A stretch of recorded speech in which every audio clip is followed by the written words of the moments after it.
మహతి టీవీలో మీ వ్యాపార ప్రకటనల కోసం కింది నెంబర్‌కి సంప్రదించండి. నమస్తే గురుగారు. శుభాశీస్సులండి. గురుగారు 2025 జూన్ నెలలోని హ్మ్. ముందుగా మేషరాశి వారికి ఎలా ఉండబోతుందో తెలియజేస్తారా? ఆ! మంచి విషయాలే. ఎందుకంటే ప్రతి మాసం కూడా అనగా ప్రతి నెల ఏ రాశి వారికి ఎలా ఉండబోతుంది. యెస్. అయితే ఇది కూడా చాలా ముఖ్యమైనటువంటి విషయాలే. ఎందుకంటే ప్రతి రాశికి కూడాను ఘాతు రాశి ఉంటుంది. హ్మ్. అంటే ఆపోజిట్ రాశి. అంటే ఆపోజిట్ మాసము ఉంటుంది. హ్మ్. అంటే ఘాతుక మాసం. అలాగే తిథులు కూడా ఘాతుక తిథులుంటాయి. హ్మ్. అలాగే దీంతో పాటు మనకు ఘాతు నక్షత్రాలు ఉంటాయి. ఘాతు వారము ఉంటుంది. హ్మ్. అయితే ఇవి అన్నీ కూడా మనము ప్రతిది కూడా చూసుకొని ప్రతి పని కూడా ఇంపార్టెంట్ పనులు, ముఖ్యమైనటువంటి విషయాలలో ప్రతి ఒక్కరు కూడా తూచా తప్పకుండా పాటించాలి, ఆచరించాలి. ఎందుకంటే వాళ్ళ పర్సనల్ వ్యక్తిగత జీవితం బాగుండడం కోసం హ్మ్. లైఫ్‌లో. అవును. మాసమంతా బాగుంది అన్నారు గదా! అని చెప్పేసి ఏ రోజు పడితే ఆ రోజు చేయకూడదు ఏ పనైనా. ఓకే. స్వామి గారు ఈ నెలంతా బాగుందన్నారు. హ్మ్. అంటే కొందరికి ఏమవుతుందంటే వాళ్ళు తెలిసి తెలియకుండా అపోజిట్ మాసం అయిందనుకోండి, ఘాతు మాసం. హ్మ్. ఆ నెలలో చేస్తే కలిసి రావు. మరి స్వామి గారు బాగుందని చెప్పారు. కానీ ఇక్కడ మనకు ఏం బాగలేదే బాలేదు. హ్మ్. అనని అనుకుంటుంటారు కూడా. అవును. అయితే వాళ్ళకు కొన్ని మాసాలనేటివి కలిసి రావన్నమాట. అంటే హ్మ్. ఏ రాశి వారికైనా కూడా ఒక్కొక్క మాసం అనేది కలిసి రాదు. కలిసి రాదు. ఓకే. ఆ సంవత్సరం అంతా బాగున్నా కూడా కొన్ని మాసాలు కలిసి ఆ! రావు. కలిసి రావు. హ్మ్. అట్లాగే ఏ రోజు పడితే ఆ రోజు చేయకూడదు. ఘాతు వారం ఉంటుంది. హ్మ్. హ్మ్. హ్మ్. అలాగే తిథులు కూడా ఉంటాయి. ఘాతు ఓకే. తిథులు. హ్మ్. ఇవన్నీ కూడా మనం చూసుకొని హ్మ్. చేయొచ్చా? చేయకూడదా? అన్నది హ్మ్. ముఖ్యంగా హ్మ్. ప్రతి విషయంలో కూడా తూచా తప్పకుండా పాటించాలి, ఆచరించాలి. హ్మ్. అది కూడా ఏంటంటే ప్రతి చిన్న విషయం కాకపోయినా హ్మ్. ఇంపార్టెంట్ విషయం అయితే మాత్రం ఖచ్చితంగా పాటించాలి. పాటించాలి. హ్మ్.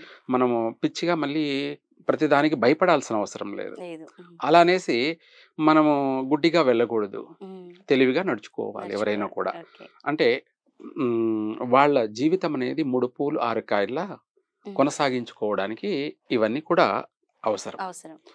ప్రతి ఒక్కరు కూడా పంచాంగాన్ని తెలుసుకోవడంలో తప్పు లేదు. హ్మ్. కానీ పంచాంగాన్ని భయంగా తీసుకోవాల్సిన అవసరం లేదు. హ్మ్.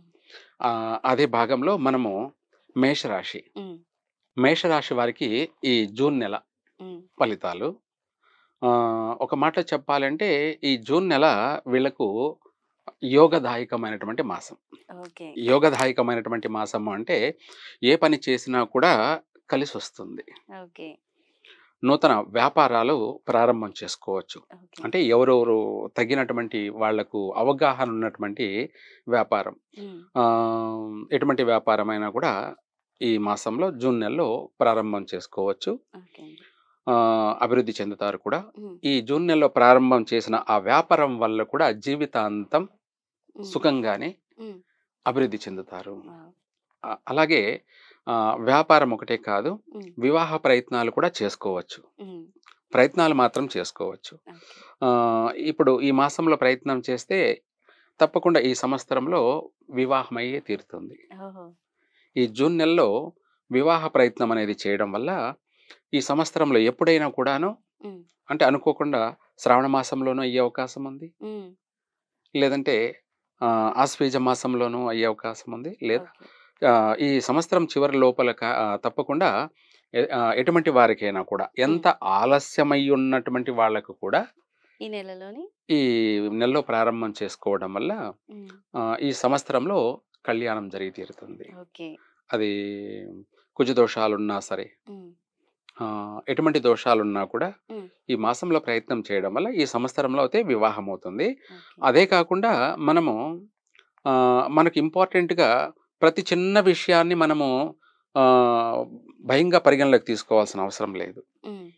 ముఖ్యమైనటువంటి విషయాల్ని పరిగణలోకి తీసుకోవాలి. హ్మ్. ఏమిటి అంటే మనము వివాహ జీవితంలో మనము మ్యాచెస్ అనేది అంటే హ్మ్.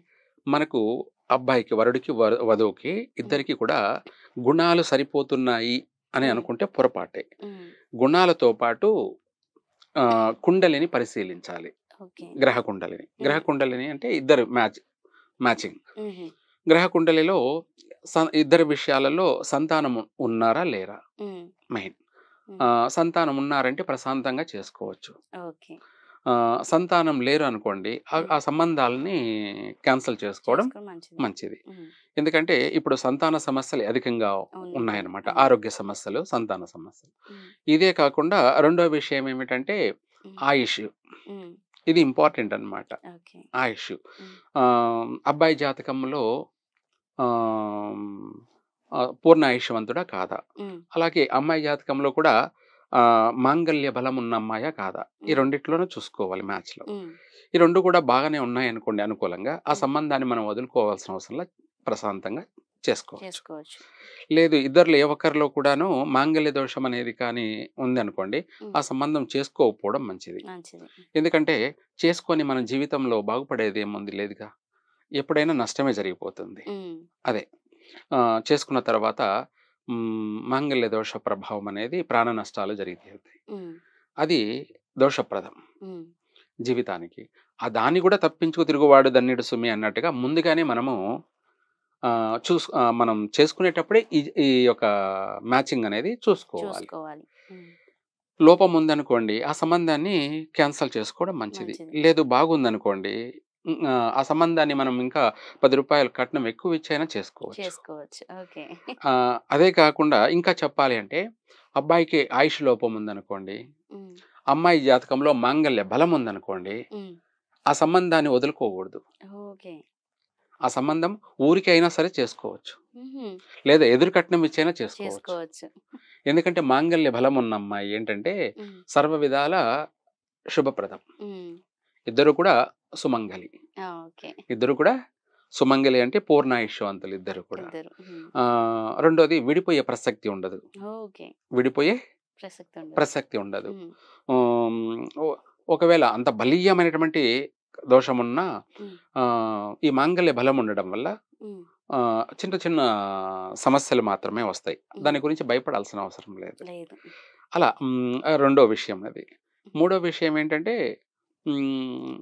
కుజదోషంలో ఆహ్, ఇందాక మనం చెప్పుకున్నట్టుగా కుజదోషం అనేది ఉంటుంది. దాంట్లో వచ్చేసి దానివల్ల ఏమిటి కష్టాలు, నష్టాలు హ్మ్. అది ఎంతవరకు? హ్మ్. ఏమిటి? దానికి పరిహారం ఉంటే మనం చేసుకోవచ్చు సంబంధాలు నచ్చినప్పుడు. హ్మ్. వాటికి పరిహారం కూడా లేదు అన్నప్పుడు దాన్ని కూడా క్యాన్సెల్ చేసుకోవడం మంచిది. ఈ మంచిది. 3 అంశాలు మనం పాటించాలి. హ్మ్. ఏది గుణాలతో పాటు. హ్మ్. మనకు గుణాలు ఒక 18 లేదంటే 20, 25 గుణాలొచ్చాయి. హ్మ్. సరిపోయింది. హ్మ్. వివాహానికి అనుకూలత ఉంది. ఓకే. దీంతో పాటు ఈ 3 ఇంపార్టెంట్‌గా చూసుకోవాలి. హ్మ్. ఈ 3 కూడా అనుకూలంగా ఉన్నాయంటే మిగతా విషయాలు ఏవి పట్టించుకోవాల్సిన అవసరం లేదు. అవసరం లేదు. ఓకే. 100% వివాహం చేసుకోవచ్చు. ఇది హ్మ్. ఈ రాశి వాళ్ళకనే కాదు, ఏ రాశి వాళ్ళకైనా కూడాను. ఓకే. ఎందుకు ఈ విషయం కూడా మనం ఈ రాశిలో చెప్తున్నామంటే చాలామంది చిన్న విషయాలను కూడా పరిగణలోకి తీసుకొని క్యాన్సెల్ చేసుకోవడం జరుగుతూ ఉంటుంది. హ్మ్. అది తప్పు. ఓకే. అది ప్రపంచంలో ఏ దోషం లేని వాళ్ళంటూ ఎవరు లేరు. హ్మ్. ఏదో ఒక దోషం ఏదో ఒక ఉంటూనే దోషం ఉంటుంది. ఉండనే ఉంటుంది. హ్మ్. అలా అనేసి మనము ప్రతి సంబంధాన్ని మనము ఆహ్, ఇది ఈ దోషం ఉంది, ఆ దోషం అని అవాయిడ్ చేసుకుంటూ పోతుంటే ఇంక వివాహమే కాదు జీవితంలో. ఓకే. ఇలాంటివి అనేకమైనటువంటి ఉంటాయన్నమాట. హ్మ్. అందుకనేసి ఈ మేషరాశి వాళ్ళకి వివాహ జీవితంలోనూ బాగుంది. హ్మ్. సంతాన విషయంలో కాస్త జాగ్రత్త తీసుకోవాలి. ముందు తీసుకోవాలి. జాగ్రత్త ఉండాలి. హ్మ్. సంతాన విషయంలో ఆరోగ్య సమస్యలు కాస్త ఏదైనా అబార్షన్ జరిగేటువంటి సమస్యలు. ఓకే. సంతాన విషయంలో మాత్రం స్వల్పమైనటువంటి ఇబ్బందులు, నష్టాలున్నాయి. హ్మ్. వాటికి సంబంధించి ఏదైనా పరిహారం చేసుకోవడం, లేదంటే ఈ యొక్క పరిహారం అనే దానికన్నా కూడా దేవుడికి దేవాలయానికి మంగళవారం, హ్మ్. శనివారం హ్మ్. ఇలా దేవాలయానికి తిరగడం వల్ల హ్మ్. ఆ సమస్యలు కూడా వైదొలిగిపోతాయి. ఓకే గురుగారు. చాలా చక్కగా వివరించారు. ధన్యవాదాలండి. సర్వే జన సుఖినో భవంతు.